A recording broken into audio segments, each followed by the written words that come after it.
જહાંગીરપુરામાં પિતાએ પોતાની બાઇક ચોરી થયાની ફરિયાદ અડાજણ પોલીસ મથકમાં દાખલ કરાવી હતી।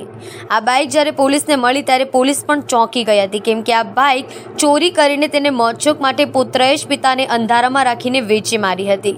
ક્રાઇમ બ્રાન્ચના જણાવ્યા અનુસાર અડાજણ પોલીસમાં બાઇક ચોરીની ફરિયાદ દાખલ થઈ હતી, જે અંતર્ગત તેઓએ આ ચોરીની બાઇક રાંદેર ખાતે રહેતા સલમાન હફીઝ મંસૂર પાસેથી મેળવી હતી। પોલીસે પૂછપરછ કરતા સલમાન હફીઝ મંસૂરે તેને આ બાઇક 40,000 રૂપિયામાં પરીન પટેલ નામના યુવા પાસેથી ખરીદી હોવાનું જણાવ્યું હતું। નંદનવન રો હાઉસ જહાંગીરપુરા ખાતે રહેતા પરીનને જોઈને પોલીસ પણ ચોંકી ગઈ હતી, કારણ કે પરીનની આ બાઇકની ચોરીની ફરિયાદ તેના જ પિતા પરેશભાઈ દ્વારા કરવામાં આવી હતી।